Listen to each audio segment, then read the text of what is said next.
Welcome back to another episode of Rock Boys Football. Dill, I feel like the national media will look at the Florida Gators, look at the lack of additions that they made in the transfer portal, and just kind of assume that there's not going to be a lot of new faces making an impact for this football team in 2025. And, as we went through spring practice, 3 months ago, I was a little bit critical of Billy Napier not getting a little bit more aggressive in the winter portal window. Then we go through spring practice, and it turns out they got a lot of freshmen that are going to be making it happen for Florida. Want to go over the five most important new faces for this Florida Gators program rolling into 2025.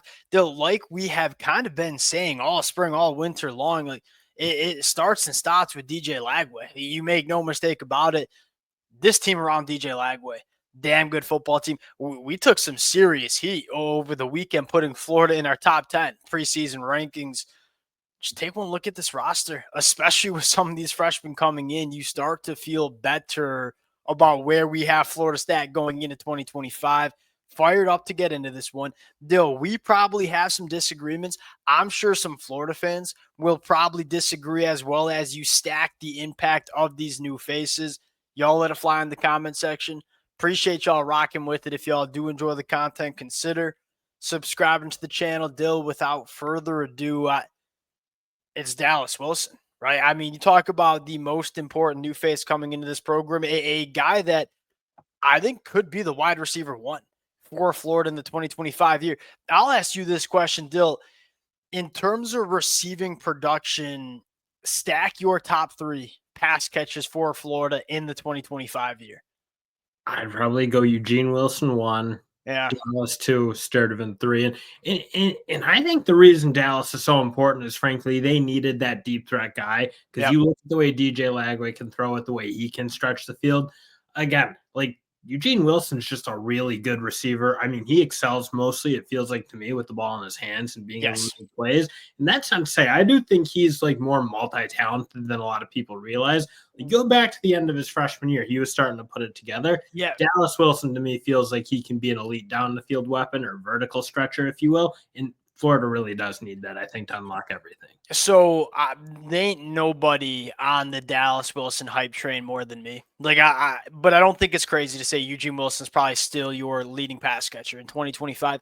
You noted something that I don't think people talk about enough, and that is, I feel like there are a lot of people that look at Eugene Wilson and just say he's a gadget guy that's really good with the football in his hands. And look, go back to his freshman year. That is primarily how he was used, especially early in his career as a true freshman.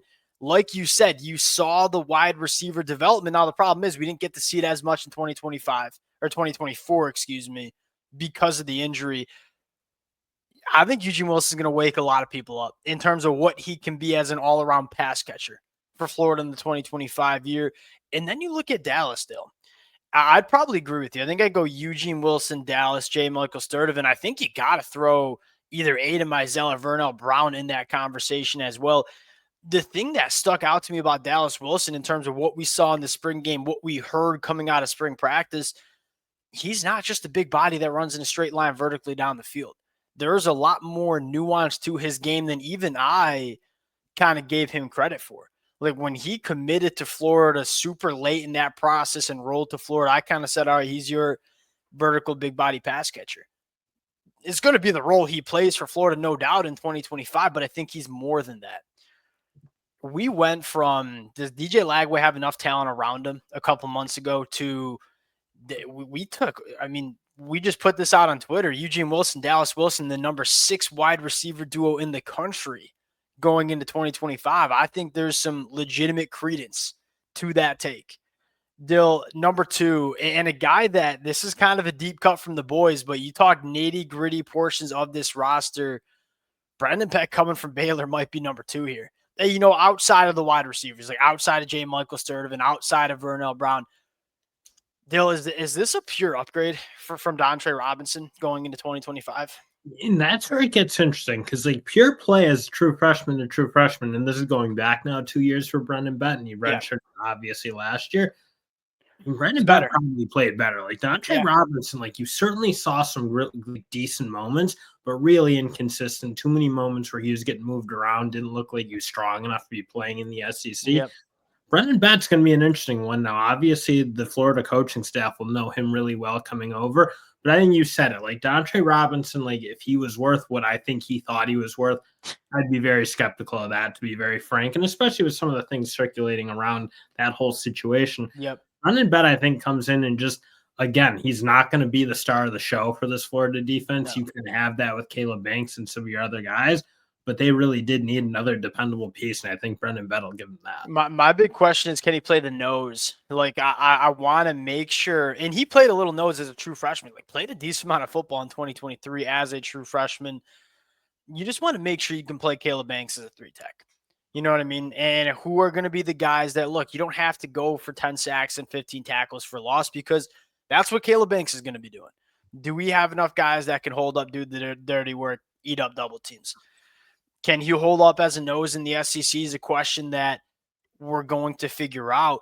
And I think there's some Florida fans saying, well, what are these guys talking about? He's the number 2 in terms of importance. Look, he's not the second best newcomer into the program, but in terms of if Florida's doing what they want to do in 2025, they got to have that rotation on the defense. That's really the only question you have about this Florida team is, are they deep enough in the middle? And again, you have your star talent. I think your defensive end position is awesome for Florida. Yeah.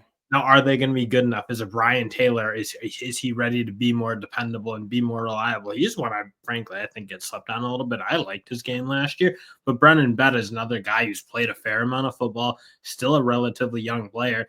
If they get him rolling, and again, he doesn't need to be like a 5-sack guy or something in the season. He just needs to be in there and be dependable. Here's the interesting thing about Brennan. We don't really know what he is. Like, impressive as a true freshman. Normally you see that jump going into year 2. Well, we didn't get to see that jump going into year 2. So now he's a year 3 guy, 3 years of eligibility left. He could be a completely different version of himself than what we saw as a true freshman. Thin defensive tackle. Yes. I mean, especially when he was playing the nose, I was like, that guy looks almost like a defensive end, but yeah, plays with pretty good leverage for that size. And again, I just think I guess I'd take it. The Florida staff will know him well enough to know if he's going to be ready to rock and roll or if they go somewhere else, and they felt pretty good about it. Yeah, you need him, 100%. All right, number 3, another deep cut. Give me another freshman here, Jaden Woods. Dill, you know I love this kid. Loved him ever since he flipped from Penn State to Florida. He's 6'3", 240. Looks a little bit bigger. Like, looks like he had a good winter in the weight room for Florida. My concern was not him physically being a year 1 contributor. Like, this guy's a state champ in the shot put and discus, wrestled in the state championships on the wrestling mat as well, which I love. My question was, you're going from playing high school ball in Kansas to playing college football in the SEC. Are you ready? And what we heard coming out of spring is like, this kid might be ready. He's about as physically gifted as any guy coming in. Now, here's the second part of the question. Why is he important to Florida immediately in 2025? Outside of George Gums, do they have that potential sack artist? Now, some Florida fans probably looking at me, probably pissed off at me because I look, ain't nobody love Tyreek Sapp more than I do going into 2025. Dill, he's not necessarily a sack artist, though. Extremely disruptive as a pass rusher, but not a guy that we think is going to go for 10-plus sacks. I don't think Jaden Woods is going to be that guy either, but kind of rotating in with George Gums and potentially LJ McCray, can Jaden Woods give Florida a really dangerous edge rusher in 2025? Because that was something that maybe you wish you had a little bit more of since Princely U has left this Florida program. Yeah, because they didn't have, again, they were a really disruptive defensive line group, but I think you're right. You probably want to see more negative plays. And I look, being able to have that like twitchy, more explosive. Well, go back to, sorry to cut you off, like when Florida's playing their best football in November, like what was the catalyst? It was like elite creation of negative plays. They were getting after it. They did it against Ole Miss. They did it against LSU. That's a damn good offensive line. Florida, Caleb Banks was dummying them on the inside of that defensive line. That's the key for Ron Roberts in Florida. Like, how disruptive, how many negative plays can we create? I think there's a good chance Jaden Woods plays a role in that for Florida in 2025. Number 4, Dill, I'm going to go with you can choose your weapon. Lagonza, Hayward, Drake Stubbs, choose them. I think they're both going to be in the 2 deep, right? You have your starting safeties in Jordan Castell and Bryce Thornton.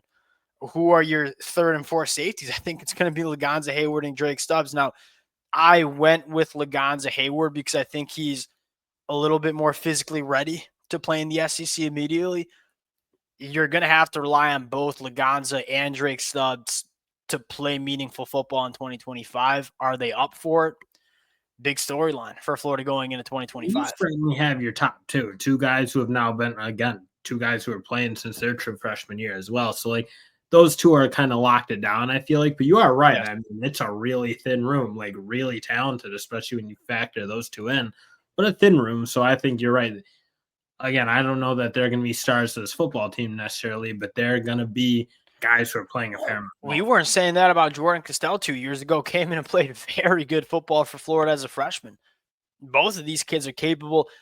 2 kind of different flavors at the safety position too. Look, Lagonza Hayward wants to fire downhill, wants to be a heat-seeking missile. Drake Stubbs more of a ball hawk, deeper 3rd guy. I am very interested. That's one of the things that it keeps coming back to me around this Florida team is I know, like Billy, there's been some things that have made us get up here on this show and call for Billy Napier's job. And y'all know we don't do that very often. Like, there were things throughout Billy Napier's tenure, especially a couple of months ago during that season where it's like, this can't go on anymore. The one thing that's elite for Florida, like their evaluation have been nails out of high school. Like a lot of these guys are hitting, and you look at the freshmen coming in, a lot of these freshmen sound like they're going to hit for Florida and potentially immediately in 2025. Last one, I think you have to throw in Ben Hanks still, especially with the noise around Deshaun Johnson. Like I don't know what it's going to look like. I don't know if there's going to be a suspension that's going to take place, but if there is one, Ben Hanks might be in the 2 deep regardless of the future of Deshaun Johnson, but very well might have to play some football for Florida outside on the boundary. I think he's very capable of it. Another guy that had a good weight room session, got up to around 180 plus pounds, probably a guy that's going to need to play at some point for Florida, and a guy that can turn the football over, which has been a focus of concern for Florida going into 2025. And that's where it gets interesting because I do look that cornerback room, even if Deshaun Johnson has to miss a week or 2, I still look, there's probably a fair amount of answers because you even look like Armani McLean is a really interesting kind of like his development and him getting kind of things rolling, if you will, at Florida. You're not hearing negative things coming out. You're just like, it's been quiet, and that's what you always wanted for Armani McLean. You wanted quiet off seasons, and that's what you're getting. And then you obviously throw in Caraway and even a guy like Jameer Grimsley. Like I feel like there's a chance for him. Played a little bit last year. Love Jameer Grimsley. So again, like Ben Hanks, I don't know that he needs to be the answer, but he certainly could be. I think he might have. So 2 things. You talk about DeJohn, Devin Moore, and Kermani. Those are probably your top 3 cornerbacks going in. And you love that you have 3 that you trust. Now, again, to be determined how much we can trust Armani McLean, but from what we're hearing in the offseason, it sounds like we can trust him. After that, you have Michael Carway, who I don't know if he's an SEC guy. You go back and look, he's been kind of a rotational dude at Southern Miss. I'm not convinced you want to have to rely on him playing significant snaps. Then you look at Jameer Grimsley's coming off, believe in ACL surgery in the offseason. So he's a guy that you're like, when's he going to be ready? Especially early in the season where Florida has some big-time football games early. Ben Hank's going to have to be ready, at least in my opinion, to play some big-time football. And again, I think he's more than capable of doing it. Again, it's not a ton of new transfer portal additions. These freshmen are going to play. They're going to have to play. And there's a very good shot that a lot of these freshmen play good football for Florida in 2025. And, talk about guys like Dallas Wilson or a guy like Vernell Brown. Just how good Florida will be in 2025 is kind of contingent on some of these new faces coming and being difference makers. We'll sign out there. Appreciate you guys rocking with it. If y'all do enjoy the content, consider subscribing to the channel, and we'll talk to y'all later. Peace.